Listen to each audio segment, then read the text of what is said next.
Hello everyone, good morning. How are you doing?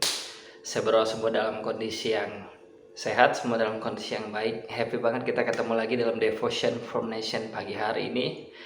Ayo kita berdoa dulu. Bapa, kami bersyukur untuk hari yang baik, hari yang indah yang Kau anugerahkan dalam hidup kami. Thank you Father God, thank you Lord Jesus. Thank you for your favor, mercy and grace in our life, Lord. Thank you for your protection. Thank you for your perfect love. Terima kasih Tuhan kalau kami bisa ada semua karena anugerah-Mu Tuhan. Dan pagi hari ini kami belajar sama-sama kebenaran firman-Mu.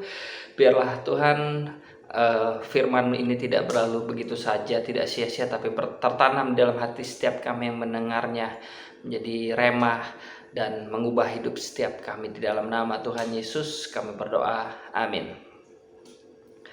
Oke, pagi hari ini saya mau mengajak teman-teman kita belajar hal yang sederhana. Topiknya adalah the mistakes atau kesalahan. Ya, kita nggak cuma bisa belajar dari kebenaran ya, tapi juga kesalahan. Amin. The mistakes atau kesalahan. Kita semua, selama kita hidup di dunia ini, kita tidak lepas dari yang namanya kesalahan. Kita pasti pernah berbuat salah. Kita pasti pernah berbuat kesalahan. Tetapi bukan kesalahannya sebenarnya yang penting, tetapi apa yang kita lakukan dengan kesalahan itu. People make mistakes, it's just part of life. But it's what we do with those mistakes that matters. What matters is what we learn from the mistakes, not what the mistakes is. Chris Hankin. Ya, kesalahannya itu bukanlah hal yang paling penting. Tetapi ketika kita melakukan kesalahan, apa yang kita pelajari dari kesalahan kita itu, apa yang kita lakukan terhadap kesalahannya itu, itulah yang penting. Because mistakes is just part of life. Oke? Terus apa sih yang harus kita lakukan terhadap kesalahan yang telah kita lakukan? What should we do? Banyak hal, tapi satu hal yang saya mau tanamkan dalam kehidupan teman-teman ketika kita jatuh dalam kesalahan, what we should do is allow yourself to feel bad. Allow yourself to feel bad, feel sorry, and then confess your mistake. Izinkan dirimu untuk merasa gak enak, izinkan dirimu untuk merasa bersalah, izinkan hatimu untuk merasa tidak tenang, merasa gelisah, dan confess dan akuilah kesalahanmu itu. Terhadap siapa kita harus mengakui kesalahan kita? Tentunya kepada Tuhan. Tapi pertama kali yang harus kita lakukan adalah kita harus mengakui kesalahan kita terhadap diri kita sendiri. Kita harus akui pada diri kita sendiri bahwa apa yang telah kita perbuat itu salah. Kita harus akui terhadap diri kita, terhadap hati kita, bahwa apa yang telah kita perbuat itu tidak baik. Banyak kali orang telah melakukan kesalahan, sering kali orang melakukan kesalahan, dan akhirnya kesalahan itu berbuah menjadi dosa ketika dia kompromi terhadap kesalahan itu dan hidup di dalamnya.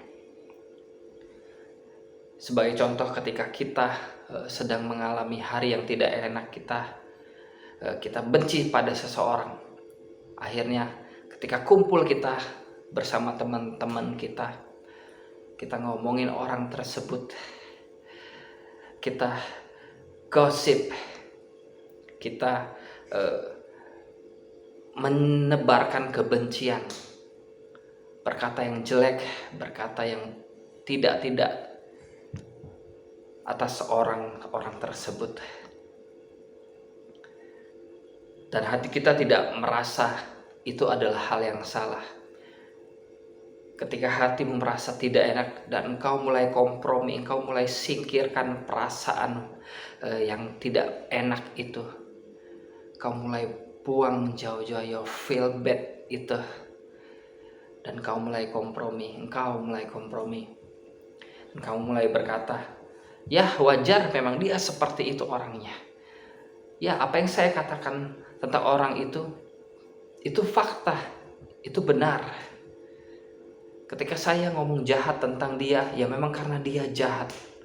Ketika kita kumpul-kumpul gosip tentang seseorang, ya karena memang kenyataannya dia seperti itu. Kita mulai kompromi. Kita tidak akui kepada diri kita apa yang kita lakukan itu salah. Itu adalah salah satu contoh ketika kita tidak allow ourselves to feel bad. Maka yang terjadi adalah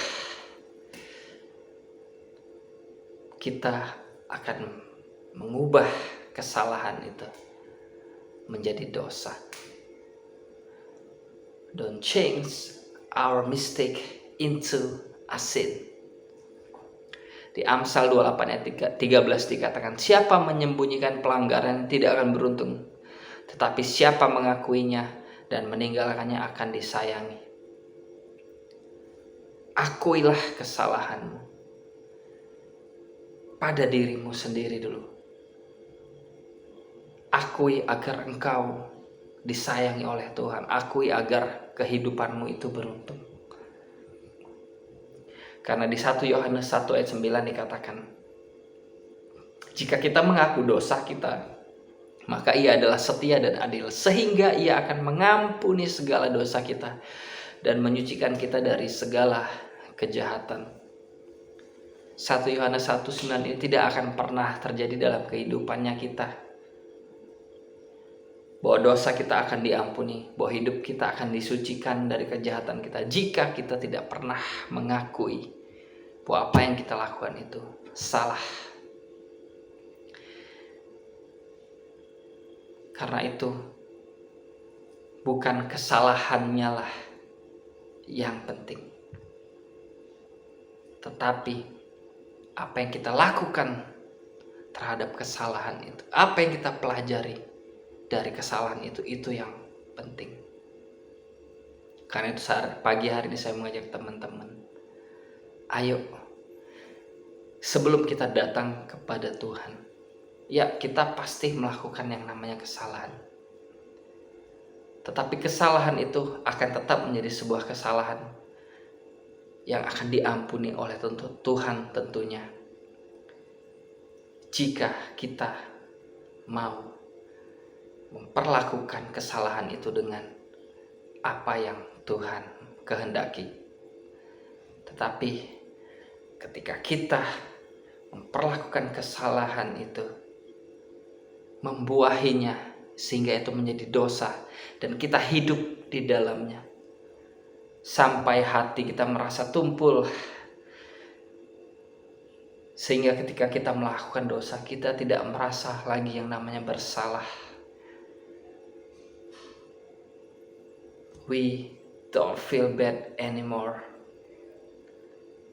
Itu yang berbahaya. Karena itu pagi hari ini teman-teman, ayo, setiap orang pasti telah melakukan kesalahan. Kita semua tidak bisa lepas dari yang namanya kesalahan. Tetapi jangan biarkan kesalahan itu berbuah menjadi dosa dan kita hidup di dalamnya. Akui itu pertama-tama terhadap dirimu sendiri. Izinkan dirimu untuk merasa bersalah, merasa tidak enak, merasa gelisah. Izinkan hati untuk bergejolak, melawan ketika ada hal-hal tidak baik yang kita lakukan. Dan akui itu pertama-tama pada dirimu, dan setelah itu kepada Tuhan, agar firman Tuhan di 1 Yohanes 1 ayat 9 dapat terjadi, bahwa dosa kita diampuni dan Tuhan sucikan kita dari segala kejahatan kita. Amin. Pagi hari ini pesan yang sangat sederhana, but I hope this simple message will be a blessing to all of us. Dan setiap kita yang mendengarnya, our life will be changed in Jesus name.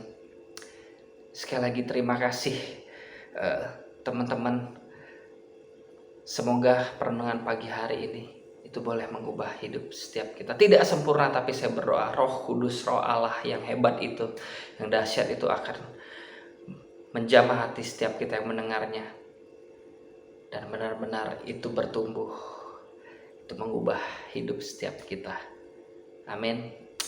Terima kasih, God bless you. Sampai ketemu di Devotion from Nation selanjutnya.